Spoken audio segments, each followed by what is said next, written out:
Welcome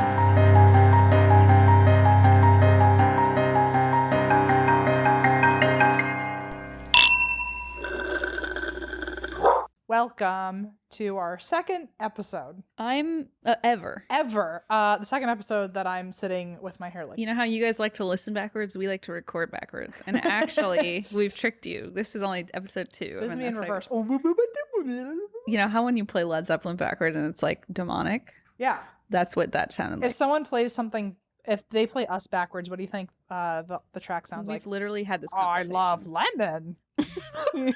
What does that sound backwards? Because that's going to be frightening.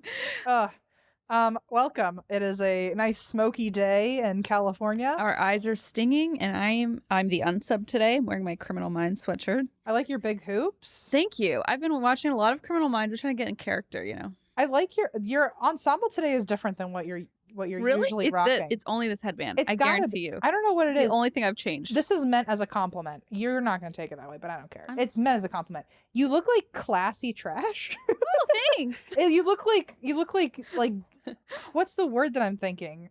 It looks cool. Clashy. Trassy. No, it's meant as a compliment, I promise. You look like I could not pull that off. Well, I did move back to the Midwest and, back to my roots. So maybe I'm pulling. I mean, a really classy trash really was like the least. Like, I'm glad I preface it first. You're from Virginia and I'm from Ohio. We both get it. I get it. No, you look really I'm very I can't stop looking at you. What's happening? When we were recording the last, apparently I'm into classy trash. Actually, we're learning a lot about you and your It's got to be something with the headband and the hoops. I think it's the hoops and the headband. These are also, were like $5.99 at Claire's. So I'm pretty sure I'm really actually You just look like someone at a barbecue who is really comfortable with yourself, and that's but it's also I've never ever been called comfortable with myself, so this is a new one. I don't know what's going on. The German kid who tried to be emo couldn't cut it. I'm gonna think of the phrase later, and then I'll be like, that's what I meant. You're gonna text me that specific word. I'll text you in 9 years. I appreciate it. I take it as a compliment. I do, truly. I promise you I've never been stunning. called classy anything, so I mean, no one's more fashionable than this. I was gonna say, you look also that. I understand if you feel jealous about my looks. I think you're just trying to overcompensate, make me feel better, because we know who's the upper hand in this scenario. Em's still wearing their hair up in this lovely mushroom situation. Before we started recording, I said, Christine, it's called fashion. Ever heard of it? And I literally went, I haven't. Thanks for asking. Look at me. I'm gonna find because you were reminding me of someone. You're giving off very specific energy today. I'm gonna find that person and I'm gonna send you the picture. And that person, by the way, is beautiful. And you're going to be like, oh, shit, that's what I look like? Is it going to be me? What if it's yourself? You're like, see? I'm just looking in a mirror. What if it just turned out that you were really attracted to yourself and you were like, I see you in me and that's why I'm so attracted to you. You know what I'm saying? It would be convenient. Yeah. Because I walk with me every day. You know what I'm saying? It's like something my mother would do where I took a photo and she's like, you look so great. And I'm like, thanks. And she's like, you look just like me and I was like, wait. You're just complimenting yourself. You know what I mean? I think it's I don't know. It's maybe again, it's the 60s thing of this and the big hoops maybe are helping that but you're bringing it to a modern time. Yeah, some little modern trash. Who am I? Okay. Anyway. Take me out. I wanted to say something. After all of that. Elsa Freeze. I have something to say. You've put me on a pedestal. I just feel so bad. Someone's going to be like, wow, classy trash is the shittiest thing to say. Oh. For you. For me? Yes. Or do you really? Congratulations on being verified on Twitter. I feel so bad for you, Christine. Happy for you. I feel so bad for you.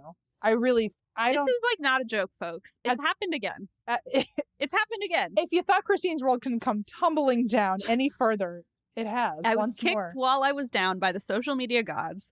I still have not been able to get verified on Instagram, and a lot of people are throwing conspiracy theories around, which is so much fun for me to read because I'm like, maybe they're right, honestly. At this point, I know people made jokes and stuff, but now that I'm also verified on Twitter and you haven't been verified on either, now I'm also on board. Something's wrong. Something's up because here's what's wrong. It's because on Instagram, I'm like, maybe there was a holdup with my submission or my account or something. The fact that now it's on Twitter, which is a completely different company.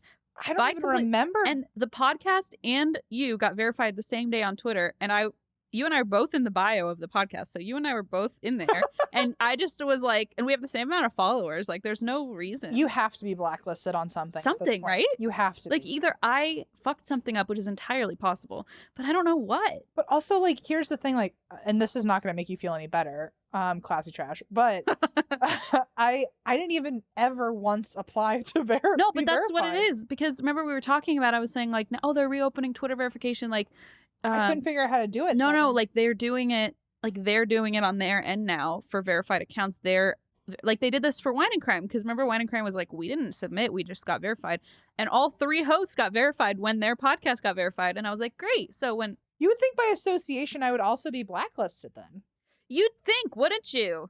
I have no idea what's going on. I don't either. And it's almost like comical at this point. I kind of wish, like, even if you didn't get verified, I would still want to, I would sleep easier knowing why. I just want to know why. I kind of want to, I kind of do and I kind of don't, because I'm like, now I feel like actually worried I did something. They're threatened by you because you're so pretty with your your 60s See, I knew there was aesthetic. a reason you were trying to compliment me. Anyway, point being, I'm still very happy for you because I know how badly you want to be verified on Twitter. I have said, like, I felt, I literally have no leg to stand on, but, like, very selfishly speaking, I, like, no leg to stand on compared to, like, you right now, with you have near me either. And my no legs, I'm on the ground being kicked. Yeah. But I have been like, if I'm verified on one, it feels off kilter to not be verified on the other. Yeah. So I've on my own very much wanted to be verified on Twitter for a while now. But I also knew, like, I really, like, shouldn't be talking about that, considering, like, you should at least get Instagram first and then we can both fight Twitter together. You know, I'm very happy for you. I'm very happy for the podcast. Whatever. I mean, at this point, it's like I'm just kind of laughing at it. I'm happy, but I'm happy for myself. But at the same time, it's, like, so bittersweet because I'm like, I don't really want to jump up and down for joy. No, I want you to be happy. But I want you I'm to like be on my deathbed, like, verified. I want you to be happy, but I'm also side-eyeing you, like, but you better not marry someone else after my demise. Right. But I still want you to be happy. Very Nelly. Not that happy. Yeah, very Nelly of me. No, I do. I'm at the point, too, where I think you absolutely are blacklisted. Yo, I texted our manager, and I was like, hey, this is, like, not urgent by any means, and this is not a huge deal, but, like, can we actually figure out what's going on? Because I'm worried that I've done something wrong. Right. And now it's like our listeners are on, like, the Facebook Patreon group and stuff, like, talking, like, what did Christy do about, like, to get this, to make this happen? Also, it might be because so many people were trying to be helpful. That's that we might have fear. We might have overloaded Instagram in general. Don't email or, like, and a lot of people have, like, people have sent us screenshots of them cussing out Instagram. Yeah, being, that's not helpful. You're gonna get me back on that list. Like, all they probably did was, like, me. upset Instagram. Yeah, a lot of people were like, I got drunk and then I, like, you know, shit posted Instagram and all this stuff in your name, and I'm like, well, that's not gonna help me. They're not gonna want to verify me after that. So I do appreciate all the support on my behalf. In other news today, anyway, apparently someone either hacked Zach Bagans' profile or someone made a fake Zach Bagans profile and a bunch of people were getting added and everyone thought Zach Bagans was adding all these people. Oh jeez. Apparently it's not Zach Bagans. But that's what I've heard recently. Maybe that motherfucker blocked. Remember when he blocked me? He's got to know someone on Instagram and been like, this fucking girl, she cannot be. So the podcast and M can be verified, but this chick, it's too far. I like to blame Zach, or I like to blame most people. Actually, that's a conspiracy most people live by in a listener group. Most people. I'm like the 20 people that I've, like, read on Reddit who actually talk about it. But anyway, I don't want anyone to think I'm, like, being very petty and upset and whatever. It's just, like, at this point, I'm like, what did I do? It's only, I don't think it sounds petty. It's just funny, as Megan would say. Because, like, why would it happen to one of us and not the other? It's just a mystery. And our podcast, it's really strange. And on 2 different companies. You know, the day Eva gets verified and you're not. My Blaze was like, is Eva verified? And I was like, I can't do this. I'm looking tomorrow. And I was like, you know why? Because she would never tell me. She would probably, like, she would find a hacker to hide it from me to make me not. If she got verified, she would DM Instagram and be like, can you please take it off? Can you unverify me, please? This bitch is never going to let me live this down.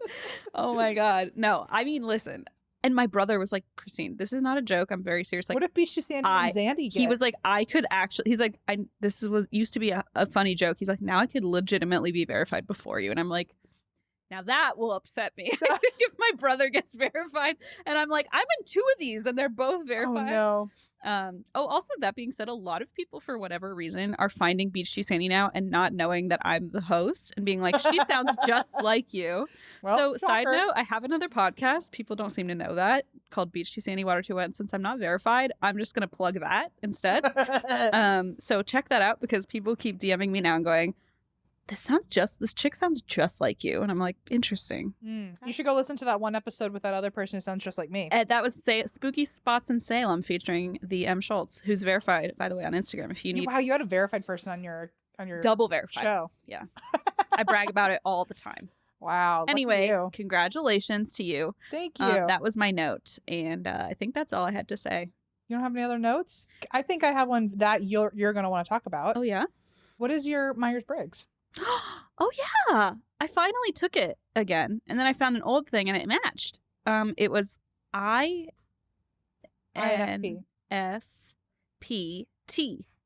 What does the T stand for, Christine? Turbulent. What does that mean? I looked it up because my mom is an INFPA, which is assertive.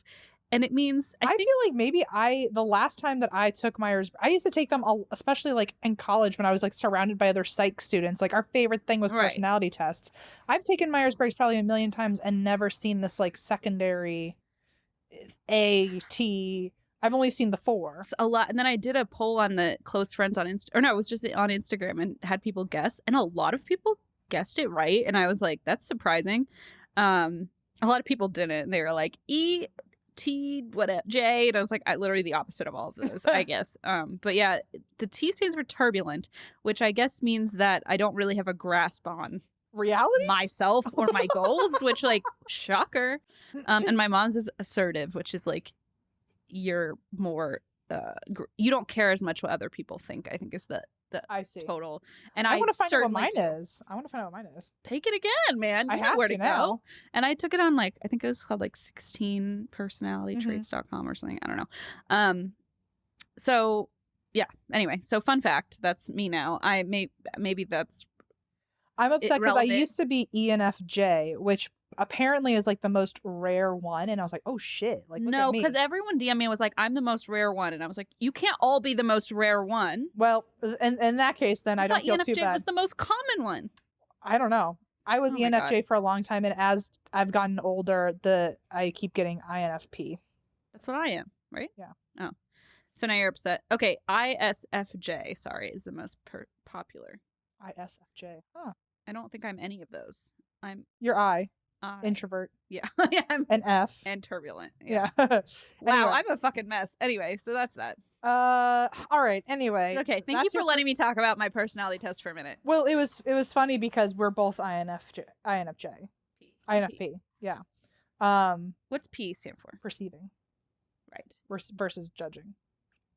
Right. Well, I'm surprised you're not the judgy one? Yeah. You literally just called me classy trash. You know what? That was a great judgment. I agree with what I'm not saying it's a bad judgment. I'm saying it's an accurate judgment. And that's why you should be a J. I'm also perceiving you as trash, but in like the best way, apparently. That actually weirdly makes my heart fuzzy and warm. I hope you're not offended because I'm not offended. Look at me. You know when I'm offended.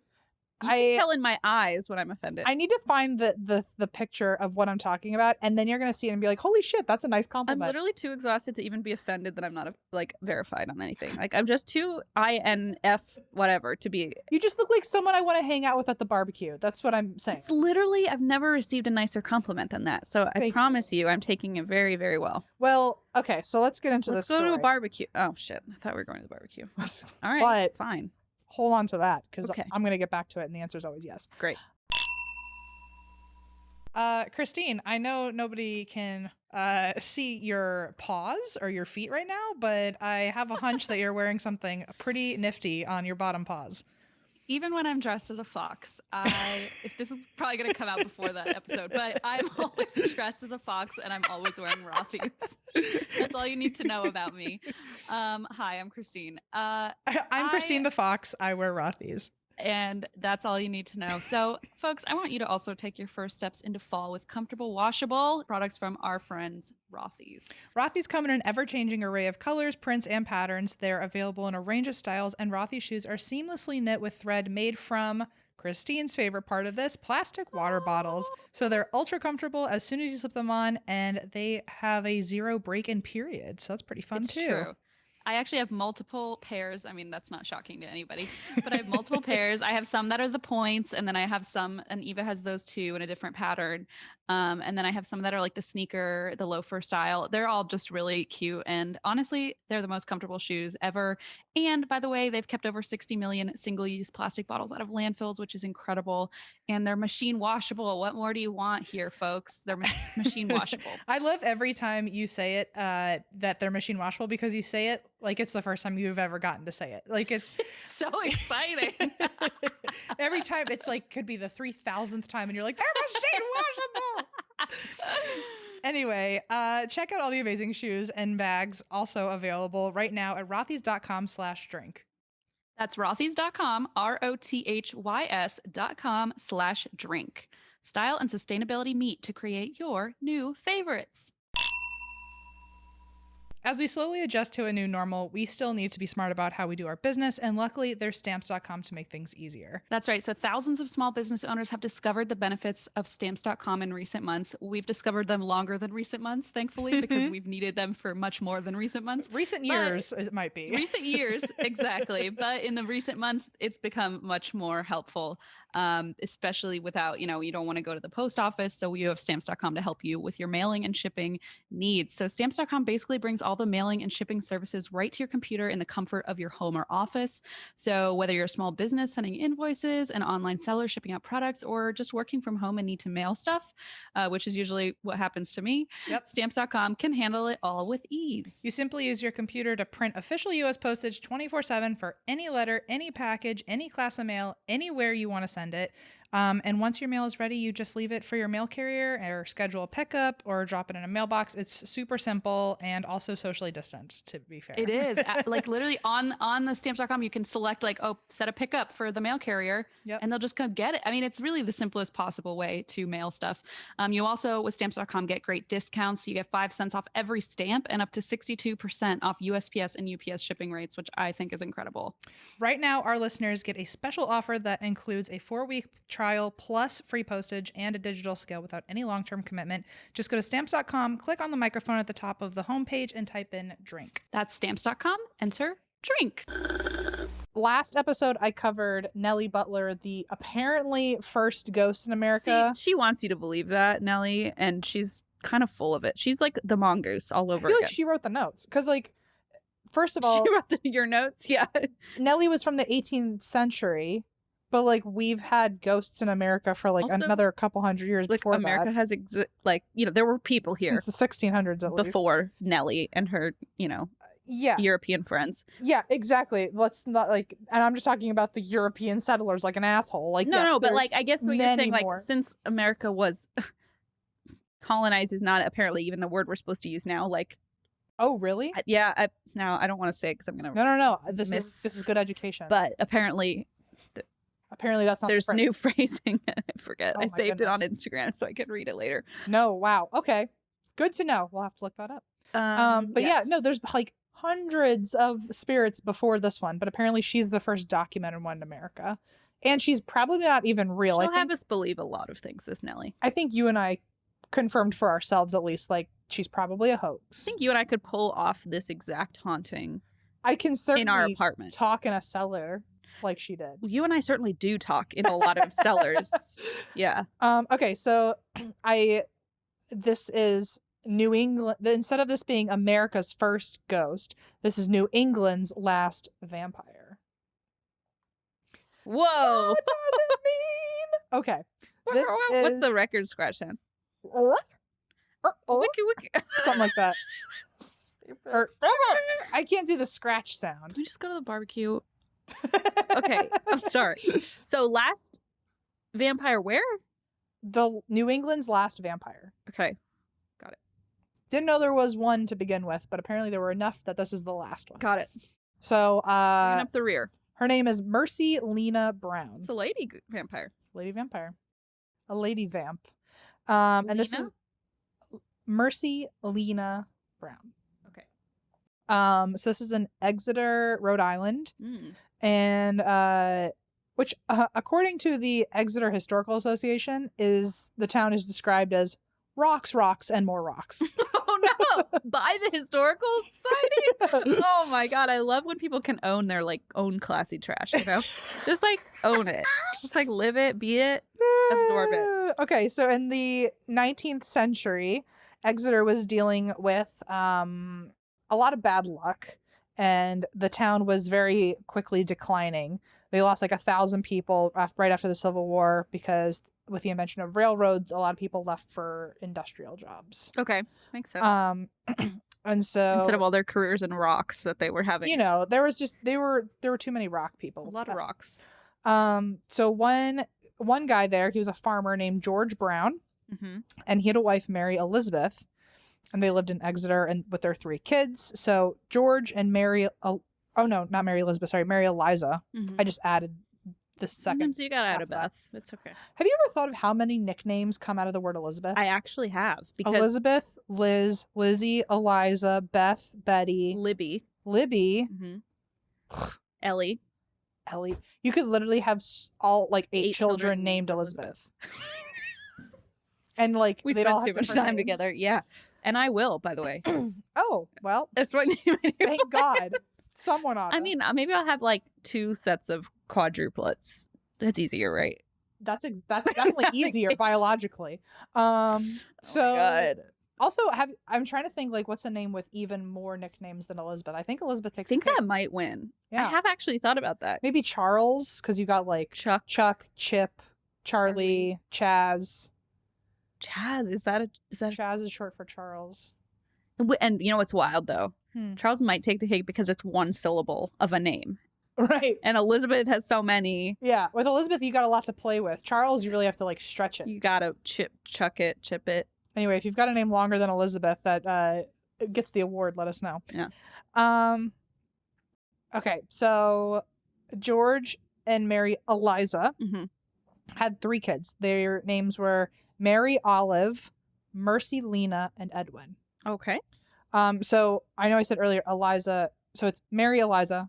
Their kids are Mary Olive, Mercy Lena, and Edwin. I don't know why Edwin doesn't have 2 names, but apparently back then, at least in early America, the first name was usually honorary and usually the name of a grandparent, and you didn't actually use the first name. You would usually go by your middle name. Interesting. So the first name was just and you're named in honor of this person, but we go by this other name for you. So Mary Eliza was probably named after Grandma Mary, but they called her Eliza. Got it. And then they had kids, Mary Olive, where Mary was honorary for something, but they called her Olive. That's cute. Mercy Lena. So even though her name is Mercy Lena Brown, people knew her as Lena Brown, and Mercy was an honorary name. That's a nice name.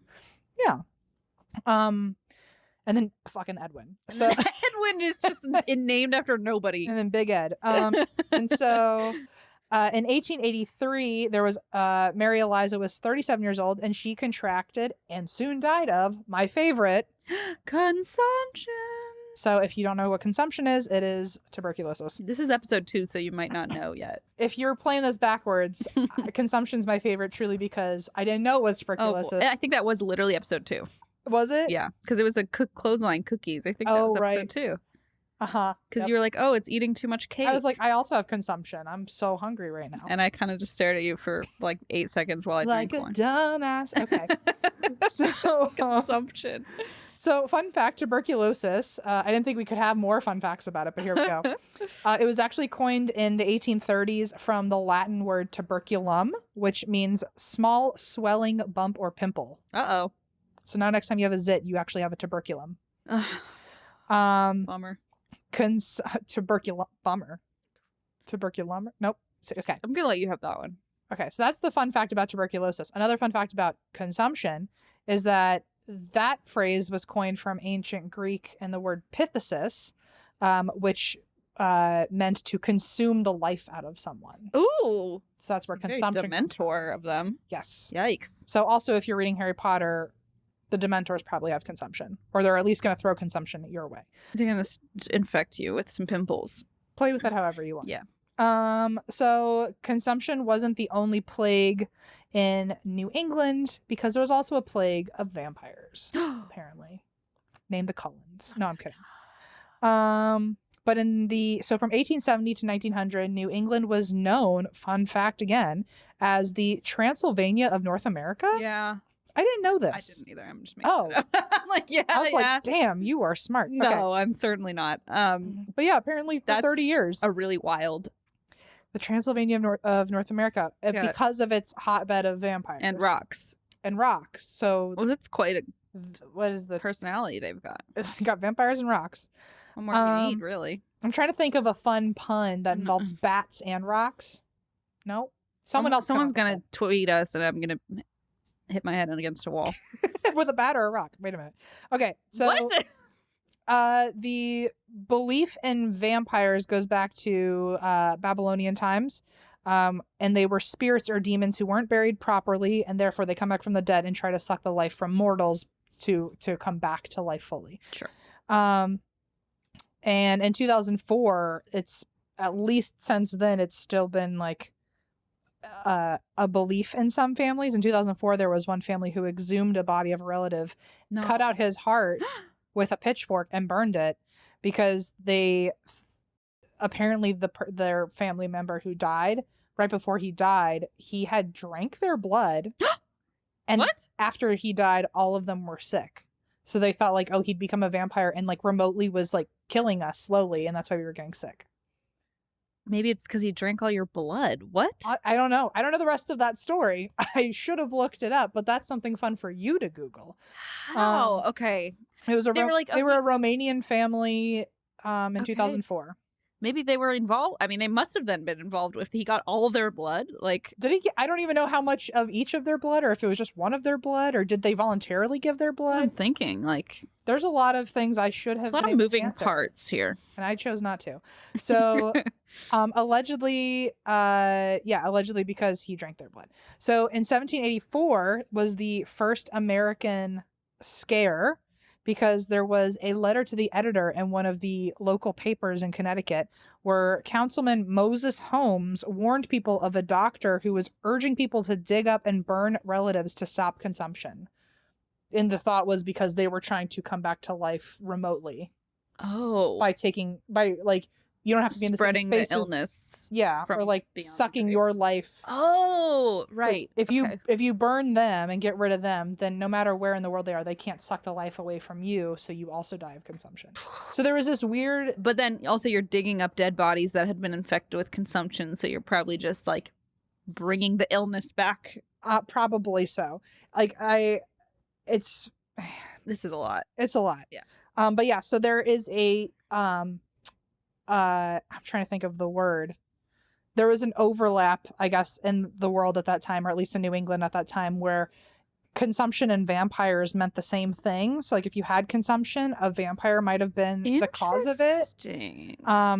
Or if you had consumption, you might become a vampire later and try to come back. Because there were those theories, too, with, like, witchcraft, where if people fell ill, it was like, oh, it must be witchcraft. Someone is... Right. A witch is making you sick. Like, the cause of consumption for a while was thought to be vampires. Right. Yeah. Wow. So the guy who was warning people of a doctor who was digging up bodies and relatives to stop consumption, the same man who was reporting that said that he had seen bodies being exhumed at the doctor's request. And so that was, he said, I think the public ought to be aware of being led away by such an imposter. So he was one of the people who said, like we're really going to go with this vampire thing? Hello, put the shovel down. So one of the bodies that actually was exhumed by this doctor, ironically, is also named Nellie. And the guy's name is Moses, by the way, which we didn't mention. Oh my God. Yeah. I wasn't going to say it until you said Nelly. Didn't even cross my mind. And I went, this is the second Moses and the second Nelly that we've like ever covered on the podcast. Ever. Okay, so both Moseses I've ever mentioned and both Nellies were in each other's stories back to back. Someone's going to be like, literally 8 episodes ago, you talked about a Nelly. Oh my gosh. But yeah. Okay, I don't remember. If you're listening backwards, get ready because the next episode has a Moses and a Nelly. Yeah. Wow. Is that weird, right? Maybe it was just common. Maybe because they're vampires. They just live forever. And ghosts. I don't know. Okay. Maybe it was just the same time period, right? Sort of. Yeah, so maybe it was just those were common names. We're so stupid. Okay. Hey, listen. Okay, I sort of thought that's what we were going with until you started yelling about ghosts. So Moses was saying, look out for this doctor because he was exhuming bodies. One of them happened to be someone named Nellie Vaughn, whose grave is supposedly cursed to this day because like no vegetation will grow on it, even if they try to plant things in the area. And at the bottom, the inscription on Nellie's tombstone says, I'm watching and waiting for you. Well, I wouldn't plant anything there. Super creepy. Don't plant your carrots there. So anyway, that's all I have to say about that, but it was a fun fact. What a creepy thing to put on a headstone. I hope I put something creepy. I was just thinking that. I'm like, I'm a little jealous. It's going to be something that's like very mysterious. You and I are going to have the dumbest fucking headstones. We're going to be like, it'll be so mysterious. Maybe we'll be buried together, like next to each other, and mine will say, hi, Christine. Yours will say, hi, Em. And we'll think that's so clever. What if mine says, yours says, and mine says, that's why we... Then people are going to go, and why drink? I don't get it. It won't make sense to anyone but us. That's all that matters. Mine will say hello, and then yours will be the other side of the country. And that is funny. Oh my God. So I used to think my skin goals were unattainable in that I thought I was just destined for kind of dry, semi-wrinkled skin for the rest of my life.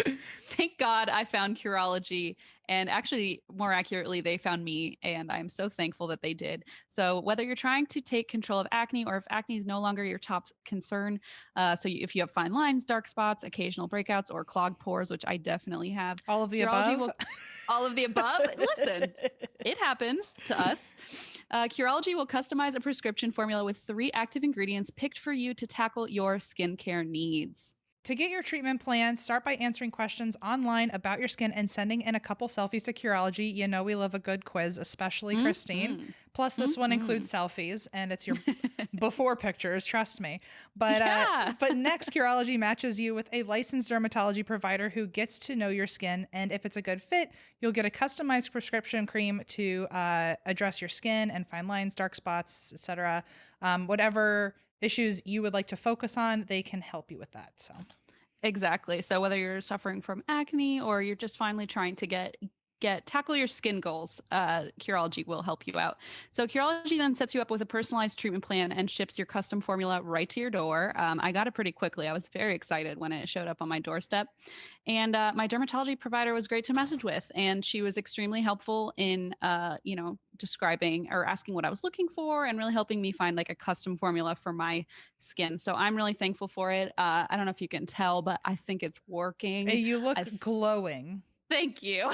That's me fishing for a compliment. But I do actually feel like it's working, and it's become part of my routine. Take control of acne, dark spots, breakouts, or whatever your unique concerns may be with a powerful skincare treatment made for you today. Go to Curology.com/drink for a free 30-day trial. Just pay for shipping and handling. That's CUROLOGY.com/drink to unlock your free 30-day trial. So by 1800, apparently 2% of New England's whole population had died from consumption. Because, let me know if this sounds topical to you. Because people didn't know yet, nor did they pay attention to the fact that it was spreading through the air. So if one person contacted it in your family, it didn't take long for every other person to get it. I love that you just said no one understood or paid attention to the fact that it got apparently spread. That was I just love that it was like, even if they knew, they just fucking ignored it. Like that is topical in history repeats itself, I suppose, unfortunately. So 7 months after holy shit, was his name also George? No, George Brown, who married Mary Eliza. That's right. So there's a Georgia Moses Antonelli. Where's Abner? Bring him on right now. I need him back right now. I miss him dearly. Where's Lydia Chlamydia? She's always here. She's always here in spirit. She's in our hearts. She's always a little too nearby. A little too close contact. So 7 months after Mary Eliza died, who was George's wife, their 20-year-old daughter, Mary Olive, also got consumption and died. Jeez. What's weird is the whole town turned up for her funeral. But like, as you'll see in the future, like the town doesn't show up for the other family members. Like they like really gave a shit about Mary Olive. Well, maybe wait, did she die first? She died second. Because I'm thinking like maybe at that point people were like, I don't want to contract. Maybe it was still this fresh and scary. And yeah. Or maybe then they realized they didn't want it and they didn't want to be around. Or people didn't know it was spreading. Right.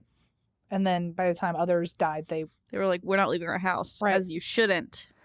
I say as I'm in another part of the nation. Yeah. Oh, so what's interesting also is that so many people showed up to her funeral, even though she had just joined the church like 2 weeks ago. Like she was pretty new, like, but everyone showed up for her funeral. Wow. 5 years after her death, her brother Edwin also was getting really sick from consumption. Not wanting to risk losing any more of his family, his father George, who'd already lost 2 of his 3 kids, Oof. or no, he'd already lost his wife and 1 of his 3 kids. Right. He rushed his son to the doctor, and he did have consumption. And the doctor said, "Okay, well, we're going to send you off to Colorado," because back then they would send you somewhere to quarantine, fresh air, to isolate from others. Okay. Yeah. Are you getting the hint? Are you inside right now? Am I getting the hint? Or are they getting the hint? I don't think I'm getting the hint. Stay inside. Oh, I thought there was like some like deeper clue to the story. Nope, just very direct. Yeah, very direct and very clear. So they sent him off to Colorado to quarantine and isolate. But months later, apparently their middle child, Mercy Lena, also had tuberculosis. Oh, no. So hers apparently was called galloping consumption. Uh-oh. Which is a whole new phrase that I'm very in love with. That I don't know. But I guess it meant that she had actually gotten it a long time ago when like her brother was still around. Oh, and she had it dormant. Dormant the whole time. And galloping means like out of nowhere it just shows up. That's frightening. It's like you could just have it and it's just not like even know. Laying in wait. Yeah, exactly. Oh, no. So she died almost immediately. Oh. So she thought she was in the clear, and then just like basically within a week was dead. Sucks. So she was buried in what was then called Shrub Hill, but now it's called Chestnut Hill or Historic Cemetery number 22. But because of the harsh temperatures at the time where she died, it was like super cold out and they couldn't dig into the ground. They had to wait for it to thaw. Right. So she was in a holding vault. Uh-oh. And so that becomes important later. During waiting for her to be buried, Edwin's condition got worse and George's family became the talk of the town of like, holy shit, everyone in your family is going to die from this. So local lore suggested that the more deaths you had in your family from consumption meant that there was more of a chance of a vampire. Like if you have 5 people in your family and 4 of them are dead, like there's a reason. It couldn't have possibly been because you're near each other and it's contagious, right. But it's because there's a vampire. So people assumed that in George's family there must be a vampire, and some people reported actually seeing a woman walking in the cemetery through the fields.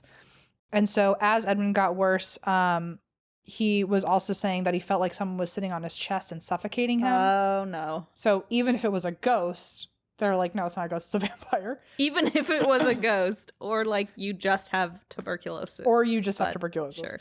So apparently back then, the signs for a vampire were different than today. We're like afraid of garlic or can't see the reflection. Vampires then were a blurry shape with no skeletal structure. Ew. And they had snouts instead of noses that they sucked their victims' blood. That's like way scarier. That's way scarier. Right? Like, yeah. Ew. Instead of just sharp teeth. No skeletal structure and blurry and a snout? Apparently after like a month of being a vampire or sucking the life out of people, you slowly take more of a human form. And because you become stronger and stronger, you gain life from them. Oh no. Yeah, they're transferring their life into you. And so you, instead of being blurry, you slowly like take more of a shape and a form, and therefore you're stronger and therefore harder to kill. So another fun fact. Apparently in the Balkans, for regions that were that believed in vampires, they said that fruit like pumpkins or watermelons could also become vampires. Oh my God, none of us are safe. Your kitchens, it's Halloween coming up. You better be nervous of your pumpkin cold brew. Oh my God, you're drinking liquid vampire. Actually, that's pretty spooky. Apparently they would become vampires if you left them out for more than 10 days or you didn't eat them by Christmas. I would be screwed. And a drop of blood on fruit, so like even if it was like a bug or I don't know, a person who wasn't very like hygienic or clean. Well, it's true if you're cutting fruit and you cut yourself. Right. So if you had a drop of blood on fruit, apparently that was also a sign that it could turn to a vampire because now it's tasted your life. This peach is like... This nectarine is out to get me. I want to be a human now. What the fuck? Well, apparently if you throw seeds or a fishing net outside your door, it also keeps vampires away because they get compelled to count the seeds or the holes in the net. I've heard of that. And it like distracts them until sunrise and then you're safe. I love these just like vampires that are like, hold on, let me count this. It's a blurry shape, but if you throw a net outside, your watermelons will be fine. It loves mathematics, though. So, anyway, so the townspeople are talking to George, basically like a vampire intervention, and they're saying, like, he's about to die. You're about to lose every member of your family. Like, he's the last one to go. We have to find out who the vampire in your family is that is sucking out the life of all of your relatives. So they wanted to reopen all of his family members' coffins. Damn it. And exhume them. And if one of them happened to be a vampire and looked like it was no longer blurry or like it was like taking more of a human lively form, they would assume that was the vampire and then deal with it accordingly. So hopefully the corpses are blurry with snouts and then they'll be fine? Like bingo. What? Bingo. This is the same logic of the signs. This is so bad. So can't go anywhere good. Well, telling signs to know whether or not the dead bodies were vampires. Telling signs would be if they still had liquid blood on them that hadn't dried or coagulated. It would be fresh blood. Sure. And therefore it would have been recently or more alive than the others. I mean, that makes some sense. So others thought that the dead could come back unless once you exhumed the bodies, you burned their organs or their entire body until they were ashes. Don't take the time to remove all the organs. Just get the whole body. Just toss them in. So March 17th, 1892 was the grand old day that they decided to exhume these bodies. And it was held by Chief Medical Examiner Dr. Metcalf. Jeez. It was 3/17. That's St. Patrick's Day, right? Yeah, it is. The lucky day. The luck of the Irish. And so Dr. Metcalf, he even discouraged that they exhume all these bodies. He was getting paid, so he was like, I guess I'll do this, but like I don't understand. This doesn't medically make sense. Like he was on board that this was not cool. But he was getting paid. He was like, fine, I'll do it. And George didn't want to do it, but he was like, my neighbors won't shut up and like just leave me in peace while my son dies. And everybody in my family's dying. Also, there's that, right? So he was like, he did it basically to like appease his neighbors, which is an awful reason to exhume your family. He was just like probably sad. Yes. And alone. So Mercy, the middle one, the one who had died recently from galloping consumption. Sure. Remember, she hadn't been placed in the ground yet she had only recently been placed in the ground because the ground had just thawed. In the tomb, right. Okay. So the mom and the oldest daughter, they had been buried for a lot longer. Right. And Mercy had been preserved until she could have been buried, which was only a couple weeks before this happened. Right. But so she had only been buried, I think, for a month. And some sources say that Mercy Lena's mother and sister, they were the first exhumed and they had decomposed at a natural rate. So they're like, okay, it can't be the wife or the daughter. And hang on. And then they dug up Mercy Lena, and obviously like she hadn't totally decomposed yet, even though she died a while ago, but she was still preserved by the cold outside in a vault. So like she died later than them, like 5 years later than them. So she looked less decomposed. I see. And therefore they thought she must be a vampire. She's not blurry enough. She's not blurry enough. Her snout is more of a nose. More pronounced. So real quick before I carry on, in 2020, one of the primary vampire historians out there, which is a very cool job. Really? His name is Dr. Michael Bell, and he wrote a book called Food for the Dead. Ooh. And it's basically this extensive interview with descendants of Mercy Lena. And one of those descendants is still a resident of the exact same town, Exeter, Rhode Island. And this in the book, this is one of the excerpts from one of Mercy Lena's ancestors. Or descendants, sorry. His name's Everett. Quote, Everett heard the story from people who had actually been there. The newspaper says they exhumed all 3 bodies, but Everett said they only dug up Mercy Lena. He implied that there was some sign that Mercy Lena was the vampire. Everett said that after they had dug her up, she was turned over in her grave, but there's no mention of that in the newspapers or eyewitness accounts. So even if she was the only one dug up, I think they assumed that she must be the vampire because she clearly moved around in her coffin. Like she Oh, I thought they turned her over. No, she was found turned over. Ew. Yeah. What? So they think that's really weird. That they still can't come up with an explanation for. Unless, like, for all we know, they were digging her up and, like, knocked her around. Right, yeah. Like dropped the coffin. But so I think they, according to this descendant who has heard eyewitness accounts, they only dug up one person, but then it was suspicious enough they didn't dig up the others. They were like, we already found her. Right. But one for one. But the lore is that they dug up all 3 and she was the most alive looking. Which, like, again, is not even lore because it's, like, probably true. It's factual. Yeah. Because she was the she most was 5 years less decomposed the less and she'd been dead one. in the snow. Yeah. Right. So when they opened her coffin, her eyes were open, her face was flushed. Apparently her lips were full of color. Her hair and nails had grown, which the others didn't. And when they prodded her, she was still filled with blood. More blood than the other decomposing people. Ooh. So they assumed it must have been her. So apparently the townspeople, they cut her chest cavity open because you're supposed to remove the organs and burn them. And this is a quote. The newspaper said her heart and liver had blood in it. It was liquid blood, which they interpreted as fresh blood, and therefore she was alive. This poor dad is like, oh my God, I can't like, win. I just wanted to fucking appease my neighbors and like prove that everyone was dead. And now they're let like my kids rest in messing peace. around with her body. Yeah. Yikes. So they removed her heart and her lungs and they burned them on a rock nearby, which the local legend is that the rock that they burned her organs on still shows next to her grave. And you can still go to her grave, by the way. It's still there. And apparently the rock next to it, there's like from what I heard, there's some rocks that do have scorch marks on them, but like it could have been like just some like shitty teenagers like trying to make it look scarier. But that is creepy if it's true.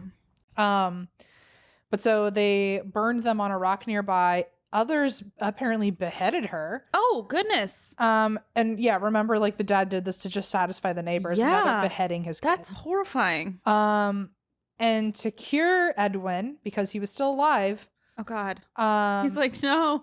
So they got, just to make sure, I think the idea was if she had been sucking the life out of him, then he could get the life back from her. And so to cure Edwin, the ashes of Mercy Lena's heart and lungs were added to either his medicine or water, and he had to drink it. So he sisters. So he drank his sister. Ew.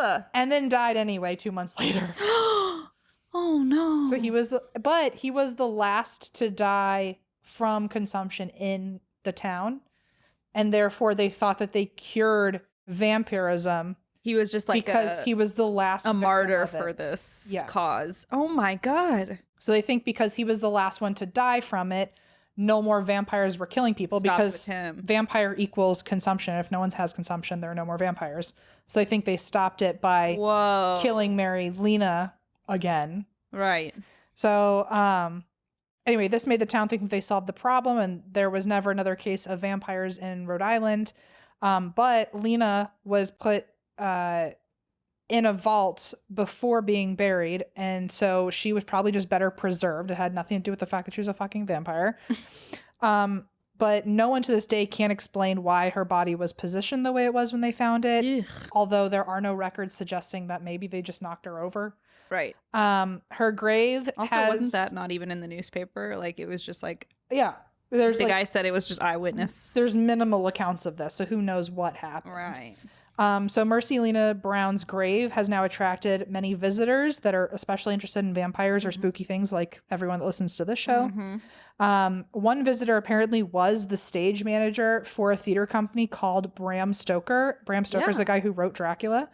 And when Bram died in the 1890s, they actually did find in his personal files clippings from Lena's case. So they think that maybe there's a chance she helped influence his Dracula script. Sure. And some think that she was the inspiration for the character Lucy, which is interesting because Lena Mercy sounds a little like the name Lucy. Oh, ooh, goose cam. Today, Mercy Lena is said to haunt the cemetery. People smell roses near her grave and they get EVPs of her talking. People also say that they have been shoved near her plot if they get too close. She's like, stop cutting my head off. What else do you want? God. Some say that they have seen strange lights in the cemetery near her grave. People report seeing particularly a bright blue light. They've also seen Mercy walking around town, in the cemetery, through the fields. Apparently, she also visits locals who are near death. Whoa. Many have reported talking to her right before passing. Oh, that's nice. And she's like helping people. Yeah, helping people cross over. That's and nice. People who aren't sick have watched their sick relatives talking to someone and been like, who are you talking to? And they're like, oh, Mercy. or Mercy Lena or She's Lena. right there. Oh, God. Let's see. The grave now is a tourist hotspot and people will leave mementos for her, including fake vampire teeth, which is kind of fucked up. But there is one that I appreciated. The people will leave like candy and flowers, but someone left a note that says, you go, girl. That was also one of our listeners. I like to believe. I like to think. And her headstone has since been tied down with iron straps because so many people try to steal her headstone. Some assholes trying to steal her headstone. There is a rumor if you knock 3 times on her grave, and if you say, Mercy Lena Brown, are you a vampire? She'll appear before you in some way.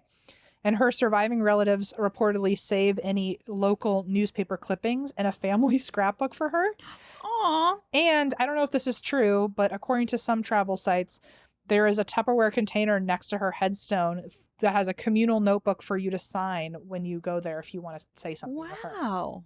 So that's the story of You go, girl. You go, girl. Mercy Lena Brown, aka New England's last vampire. Goodness. What a story. What a story. What a case. What a time to be alive. What a coincidence that there was a George Moses Anelli in that A little story. weird, huh? We really have to go back and look and see how many, like what the what the popular baby names of that time were. I bet you they're, I mean, It's gotta be. George makes sense. George is pretty I universal. think it's always there.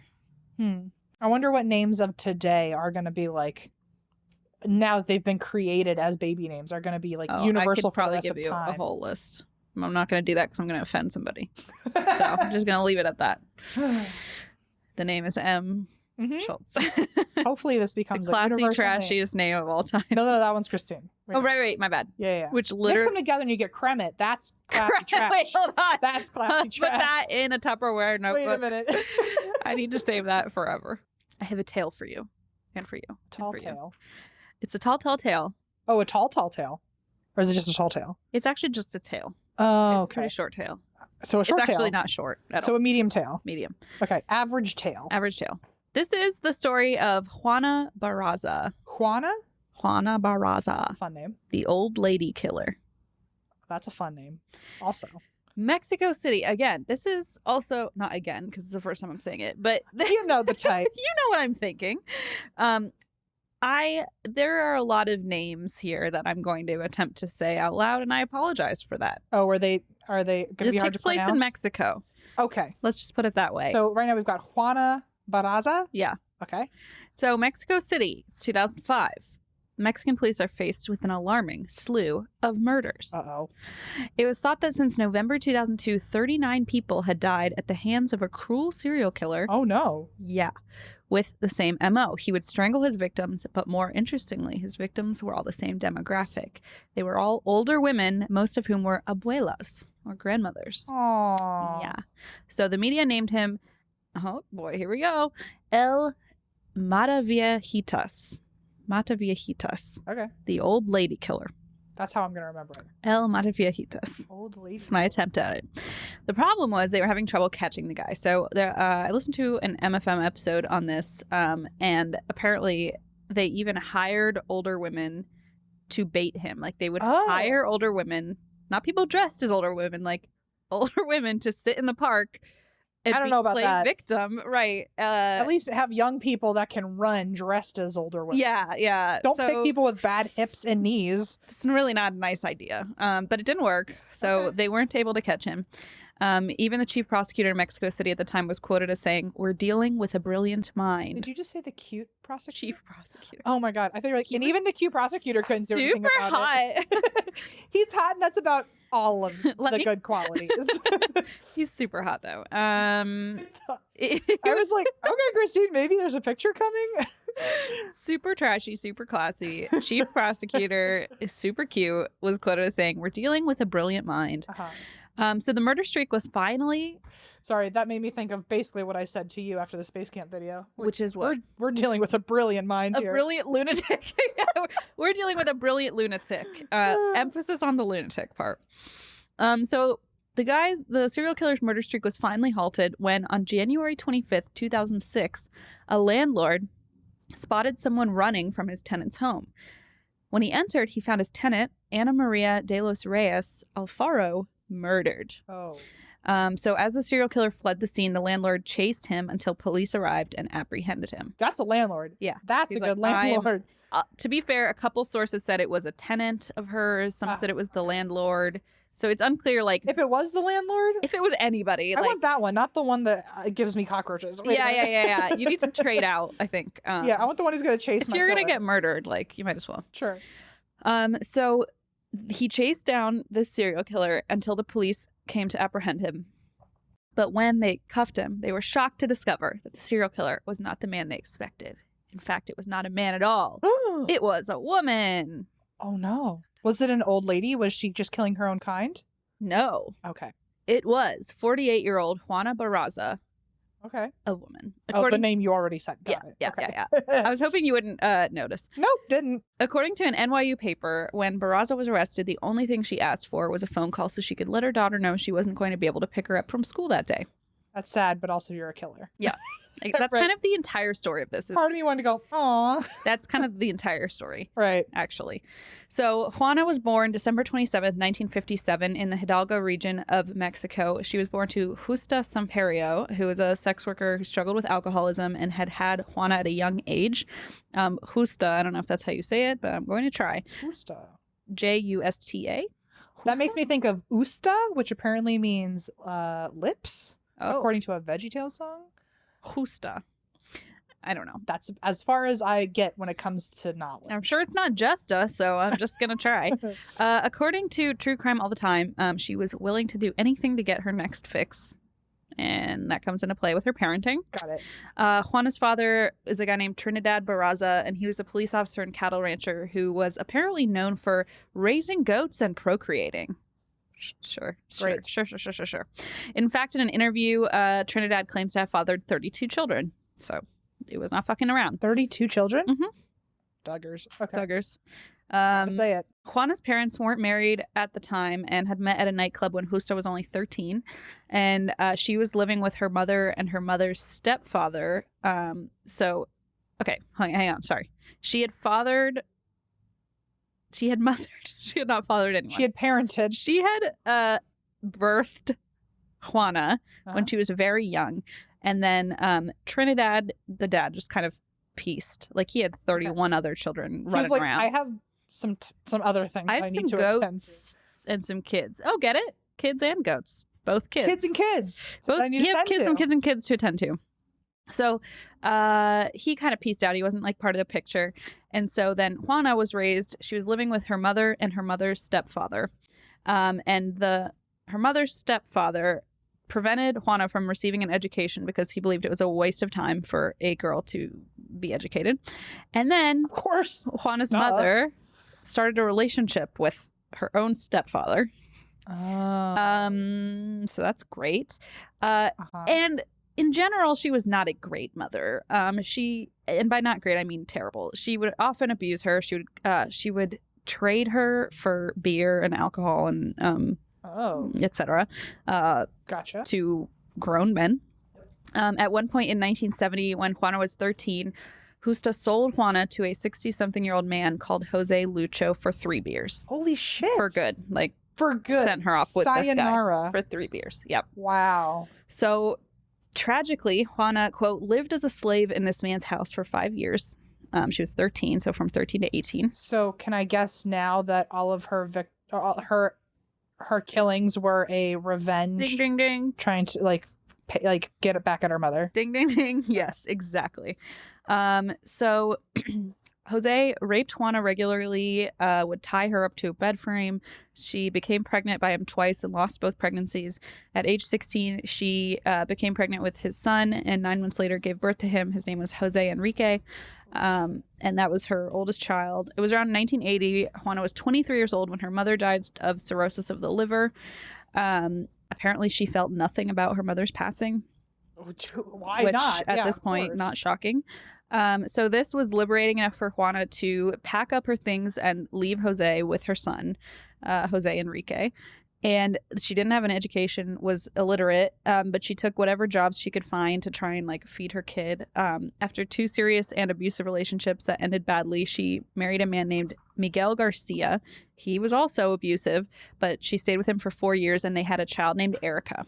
So now she has 2 kids. She was surviving off her wages working at a chocolate factory. Okay, well, that's the best part I've heard. That was also, there's also a chocolate factory in the, whatchamacallit episode. Remember? Was it Jeffrey Dahmer? Yes, it was Jeffrey Dahmer. He's like, not Ted Bundy, the other one. One of my bucket list things is I would love to be a chocolatier one day. Well, apparently it doesn't end well, so yeah. Good luck well, with that. I feel like maybe I'm a serial killer if I want to be a chocolatier. So I think maybe I hope I can. That. I hope I can separate those two for Hopefully. myself. She lost her job working in clothing, clothing delivery, when her boss slapped her one day. It's just she's having a really rough time. Yeah. The saddest moment of her life was in 1984. She called it the saddest moment of her life when Jose Enrique, her eldest son, died at age 24 of injury sustained in a mugging after he was hit with a baseball bat. Wow, she really can't win. Just not winning, yeah. So 3 years after that, in 1987, Juana's stepfather / step-grandfather, the one that her mom's stepfather, who her mom had a relationship with, also passed away. And this was the only other person she felt close to in her life. So she really had a break. Nobody. She did have her kid, her other child, Erica, but she just felt like she lost a lot of important people. She, that same year, met a guy named Felix Ramirez, and they ended up living together for more than 10 years and had 2 more children together named Jose and Emma. And she, alongside her jobs of cleaning houses and working at the chocolate factory, Juana found another job, which was probably the most right turn, left turn, I don't know, plot twist jobs of all time. She was a professional wrestler, luchadora. Okay, now we're talking. Bored. You go from chocolatier, wrestler, bada bing, bada boom. She was selling popcorn and helping organize wrestling events for small town fiestas when apparently she was recognized, or not recognized. She was noticed selling popcorn and was asked to. She was discovered. Discovered, yes, exactly. This is her Hollywood story. This is her Hollywood story. Pretty true Hollywood story. True. Her HCWWD may be true Hollywood story. Her name was La Dama del Silencio, the Silent Lady. That was her stage name. And so there's this thing called gangstaname.com where you can get your Mexican wrestler, your luchador name. So do you want to know ours? Surely. Cool. So mine is Surfer Rojo, the Red Surfer, which sounds like I'm just on my period, but fine, I'll take it. And then wait, so is your alias Aunt Flo? Wait a minute. Then Eva's is Pelo Picante, which is spicy hair, which actually that's kind she's of literally a redhead. So yeah, that's fun. And then M. Schultz is El Burrito Sin Pantalones, the burrito without pants. I've never felt more seen that kind of is how my life has been during all of this quarantine. Just burritos and no pants. Yeah, I'm like jealous. I'm just on my period, which is also sort of like how this whole quarantine has been. I'm just like in pain all the time on the couch. Wait, how do you say it again? El burrito. El burrito sin pantalones. I love it. Yeah, I love it. I'm about to get that Spicy hair red surfer and the burrito without pants. I'm going to change my name to that. Legitimately the funniest thing I've ever read. So she was just a fan of wrestling and she used it as like an escape. And then when it had to feel really liberating. Yeah. Well, but originally she just used like watching it and like watching it as an escape, and she was a big fan. So then when she started selling popcorn and helping it was like organized events, she was spotted by a lucha libre promoter when he saw her selling popcorn, and that's when she started training and actually like participated in the sport. She was short, but she did weight training twice a week and had tremendous upper body strength and was able to lift 220 pounds. Same. Yeah. Only in burritos though. Yeah. While I'm like selling popcorn and not having pants on. Damn, she could just lift that. Yeah, so when asked why she chose the name La Dama del Silencio, she said the reasoning was because I am quiet and keep myself to myself. So she would fight in these lucha libre matches, which relies on a lot of like performance. It's sort of like WWE where it's like scripted and like they have characters and there's like soap opera style plot lines and they wear masks. I'm going to show you a picture of her in her mask. It's pretty banana. My mask would be made out of tortillas. Yeah, there you are. Or there she is. There I am. That's not you. That's an amazing, amazing outfit. She is. I'm loving the purple, pink, like stripy spandex with a butterfly, like mask. A Power Ranger, like a Power Ranger. And this is a butterfly mask. Is it? Yeah. Hold on. Oh, that's fun. She's kind of scary. So, anyway, so it's this like soap opera style, like really dramatic. And she identified as a villain and said she was rudos, which is like the villains, to the core, which like, yeah, we learned that pretty quickly after that. She'd compete wearing a pink Power Ranger style outfit with a butterfly Oh my God, did it say Power Ranger? Yes. Look at me go. I just somehow thought you like knew. I was like, no, wow, I'm Mighty like, Morphin gets my nose. It was seen as an incredible dishonor for a Mexican wrestler to be seen without their mask, so she'd often wear it out and about in her daily life. Cool. Yeah. I know she becomes a serial killer, but like I'm embracing this right now. In her fighting career, she fought famous fighters such as La Parca and Charlie Manson, which was, I looked him up. He's one of the guys. Charlie Manson. Yeah. Doing this, she'd earn around 300 to 500 pesos per fight, which is around $15 to $25. And so in 1995, she had 2 young children to feed. I think Erica was older at this point, and she had to think of a way to earn more money as wrestling wasn't really paying the bills. So she started stealing from shops out of necessity to support her family. And then that evolved to burglarizing homes. So ultimately, Juana and a friend named Araceli, in 1996, they decided they were going to come up with this plan to steal money from elderly women as well as trophy objects such as ornaments, religious items, including crucifixes, rings, and Bibles. And they targeted older women because they were easy targets, often alone, more trusting, especially of 2 women. Sure. And they wouldn't fight back, especially when she could fucking lift 225 pounds. Right. Like they wouldn't fight back, and even if they did, they wouldn't win. Yeah. Right.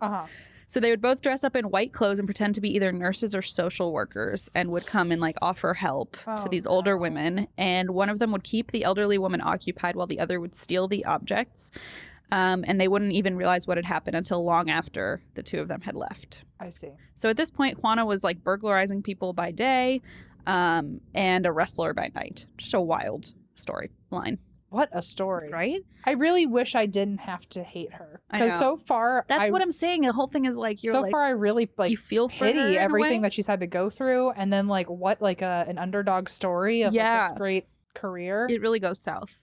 So Juana had met another untrustworthy and disloyal person in her life. Unfortunately, she got kicked again. Araceli was in a relationship with a guy named Moises. Almost Moses. Moises. Holy shit. I know. That's weird. I didn't even realize that until just now. Named Flores Dominguez, who was a police officer. Or Moises Flores Dominguez, who was a police officer. And Araceli and her boyfriend conspired to extort Juana because they had now this dirt on her. At this point, Juana had started doing solo missions where she was apparently a very good mother too. Like, she was very loving, very kind, never laid a finger on her kids. Basically, all she did was to, get money to feed them. So after one... A little Robin Hoodie Robin Hoodie, yeah. Okay. And that actually kind of comes back. So at this point, Juana had started doing these solo missions. After one solo burglary, police officer Dominguez was outside and he demanded 12,000 pesos, which is $555, in return for not arresting her. So he's extorting her now. Got it. So now she's like, shit, I need $500 to pay him off. But now he's keeping an eye on her. So she's like, now the risk is higher. She can't rob right. Yeah. Exactly. So the risk is so much higher now. But she kept going. She would target the woman whose house she was going to burgle. Then she would offer support in either carrying groceries or offer cleaning services. Or she would dress up as a social worker with like actual legitimate paperwork that she probably had stolen. And like, they never stood a chance. She had like the actual paperwork. She would come to the house. So when she was 42 in 1999, she and Felix Ramirez split. And then the following year, she was injured and had to quit wrestling. So double whammy. Yeah. She's not in a good place all over again.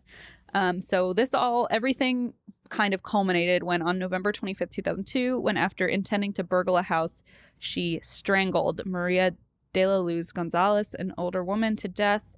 Apparently she didn't go in intending to kill Maria, but just snapped her. Maria had insulted Juana, who later said, quote, "When I saw them, I felt much anger and more when they acted out of the ordinary. Because of their money, they could humiliate me." So she was just like, she snapped. Yeah.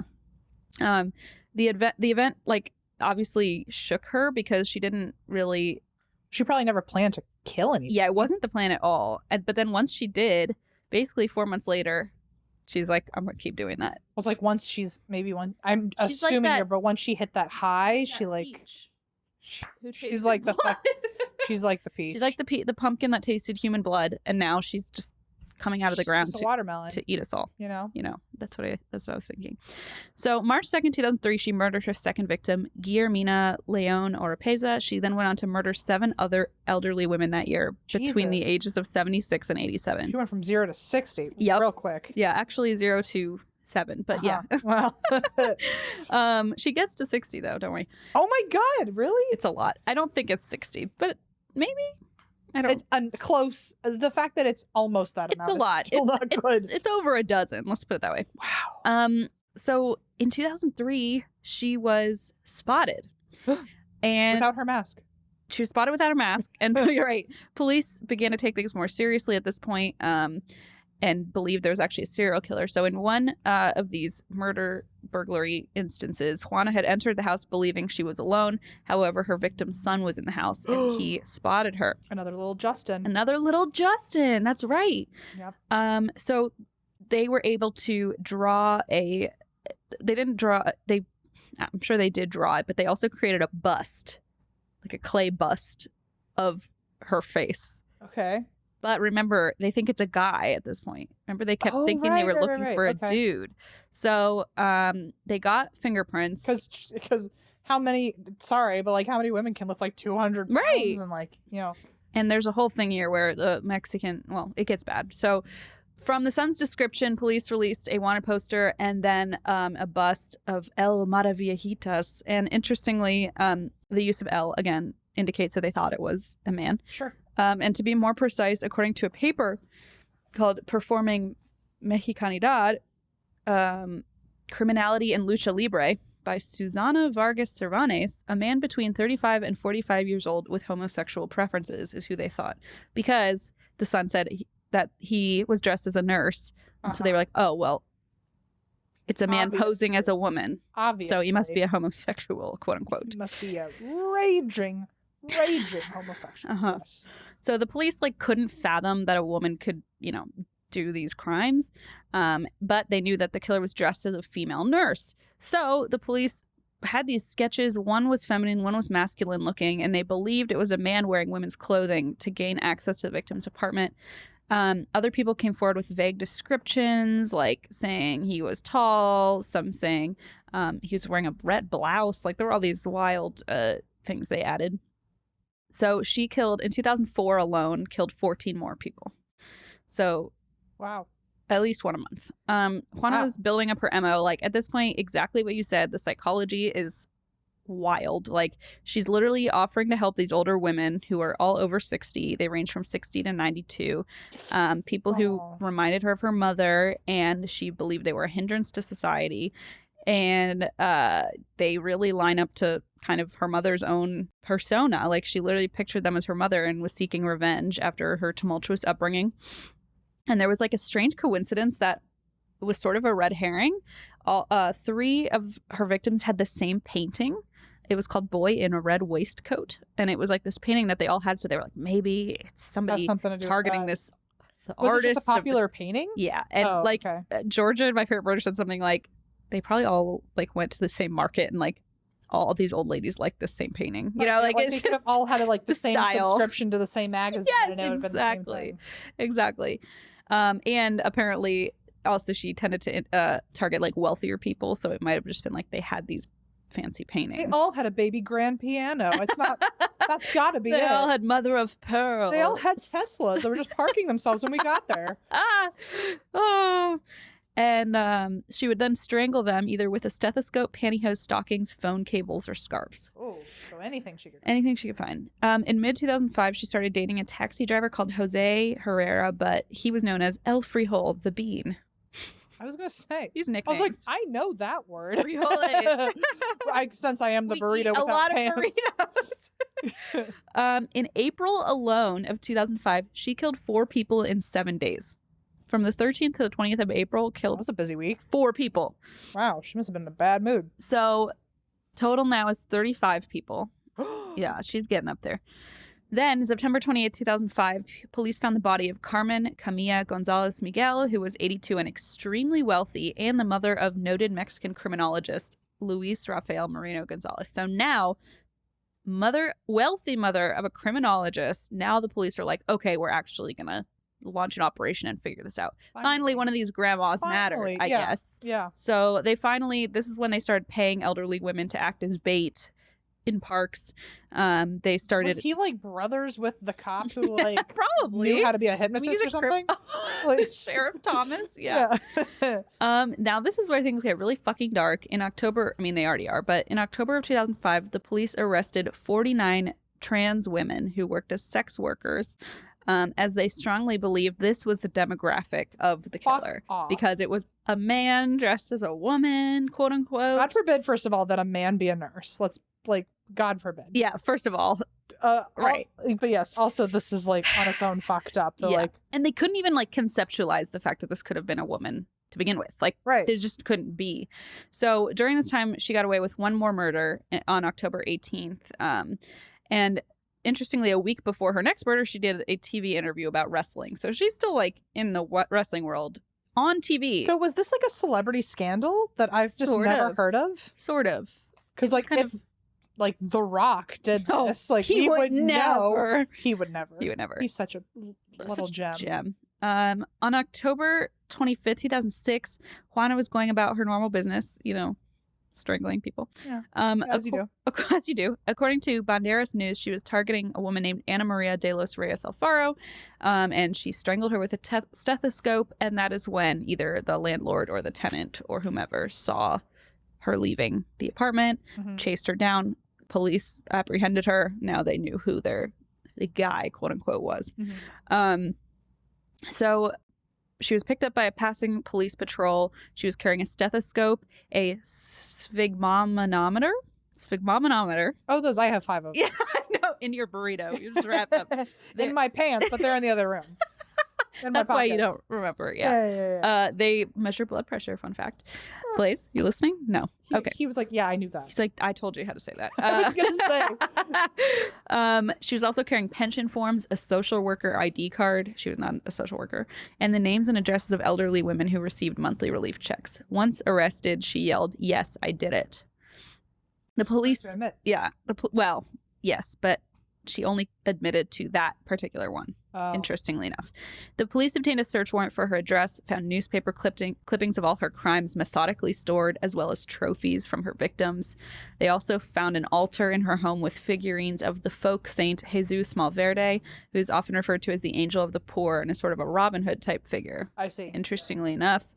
Wow, I guess Power Rangers and Robin Hood? You're really like... Quarantine has been doing favors for me in my cartoon knowledge. You and your burrito.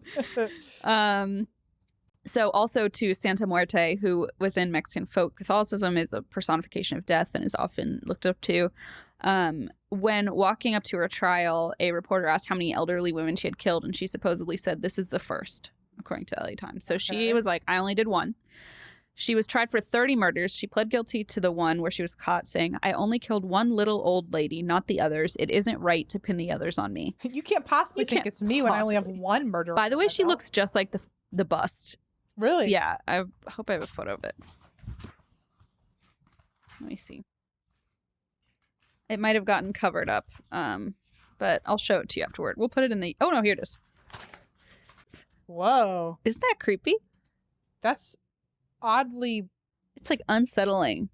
Someone did a really good job with that bust. Someone is a sculptor extraordinaire. Yeah. Yeah. So she only admitted to one, even though like she definitely did more. She was found guilty of 16 and 12 bank robberies. According to The Guardian, when she heard the verdict, she said, "May God forgive you and not forget me." Oh. Hoo-hoo-hoo. Okay, I mean, like, if this were like a strong, powerful, confident feminist who had done nothing wrong, exactly. This was just like your tagline, I'd be like, okay. If that were like a witch at the witch burning saying like, "May God forgive you and not forget me," I'd be like, hell yeah. That is a fucking You go, girl. What's that? Nelly? No. You Mary? go, What's the one underground? Mercy Lena. Mercy Lena. You go, girl. You go, girl. But yeah, but because this it's is her a saying different... it, now I'm like, ugh. Yikes. Yeah. Like, I really wish I could respect you so I could empower you with that. Yeah, but like we're not gonna. Don't kill people's grandmothers, please. According to The Guardian, yep, she said that. Sorry, I said that already. So Juana is currently imprisoned in the Santa Marta Acatitla prison on a sentence of 759 years, but only has to serve 60, which is the maximum sentence in Mexico, and is currently on her 12th. She's very popular. She prepares tacos, sells them in the courtyard Monday to Wednesday. So, you know.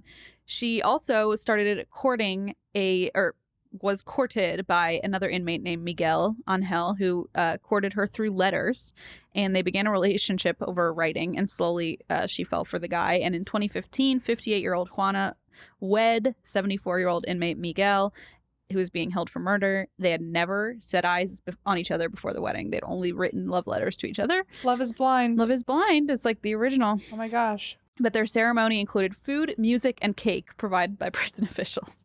Wow. So apparently 48 other couples have gotten married in this same prison, which the Mexican government promotes in a program called Lazos en Reclusión, which is bonds in confinement, to help inmates forge personal relationships. Huh. So that's nice. Okay. However, they didn't last very long. In 2016, a mere year after being married to Miguel, they divorced. They had only seen each other 3 times for a cumulative total of 40 minutes. During their marriage. But that was, I guess, enough for her to be like, nah, I'm done. She was like, okay, Bye. if I hit 45 minutes, I'm going to kill you. So yeah, true. It's like, get out of here. Listen, you don't want to screw with her. Since her sentence in 2008, Juana has since admitted to killing 4 other women. So now she's like, well, I killed 5. So like she definitely killed more. Martín Barón, who interviewed her in 2006 for his book, which is in English called The Knot of Silence on the Trail of a Serial Killer, deduced that, quote, aside from the excitement that came from robbery and homicides in the history of Barraza, additional excitement is found in the fact that at age 30, she started to practice lucha libre. So if you're like, I need to know more about this Juana, which like I think we all are, there is a song called La Maravillajitas by Mexican singer. Oh my goodness. I hear people laughing at me. I'm so sorry, everybody. Amanda Titita, which features the lyrics. I'm not going to sing them, but I will read them. You want me to hold your hand? Nope. Okay. Nope. That's enough of that. Too much already. La Maravillajitas wants to get rid of your grandmother. No one can stop this shameless person. She is a professional wrestler. She used to call herself La Dama del Silencio. No one suspected or could have imagined such a thing. This killer could be your neighbor. And that is the story of La Maravillajitas, La Dama del Silencio. the old lady killer, Juana Barraza. Wow. That's a good story. It's pretty wild, huh? There was a lot of ups and a lot of downs. Look at her. A lot of She is ups and a lot killing of it downs. in that costume. Yeah. So anyway, that's the story. Morning Glory. That's it. That's the one. Wow. Thanks for listening. Well, good job. Thank you. I really like that one. It's good, right? Yeah. It's pretty weird. I was allowed to emotionally be attached to parts of that story. Yeah. We could feel for her while also condemning her actions. Like you can feel for someone and like understand where they come from, but also like not approve of their behaviors. Yeah, right? I don't condone it, but I get it. Yeah, it's at least like, listen, I've been watching a lot of Criminal Minds, as I said, and I'm wearing a sweatshirt that says unsub for anyone just listening on audio. But yeah, you know, mind of a killer. Sometimes you just got to trace it back to childhood. Yeah, I think actually there was an episode based on her on Criminal Minds because was it really? There's a Criminal Minds like page bio on her on the Criminal Minds wiki. So Who are you? I am me. I am the wife of Matthew Gray Gubler, MGG. Every time you say his name, I realize that I say it wrong in my head. Because I think Say it. Well, I'm trying to remember what you just said, so I don't say the wrong one. MGG. Matt Gubby? Gubler. Matthew Gray Gubler. I don't know what you're saying. Anyway. I just think of it, Matt Gubby. Listen, there's also Shamar Moore. There's a lot of people on that show that I'm just very attracted to. Well, I'm sure you're not alone. No, I'm not, because I once mentioned the quote. I literally said on the show, all I want to talk about is Matthew Gray Gubler, and all the freaking Gen Z youth came at me on Twitter like, I'll talk about him with you. And I was like, great, I'm glad I'm not alone. That's all I want to talk about. So thank you guys for listening. We're probably gonna go eat some cheesecake. Okay. We love you, but we love cheesecake more. Love you and cheesecake. And double mean it. If you would like to know more about us, we have a website, and that's whywedrink.com. We also have social media, ATWWD podcast, which is verified on Twitter and Instagram, as am I. Christine? The end. And that's why we drink.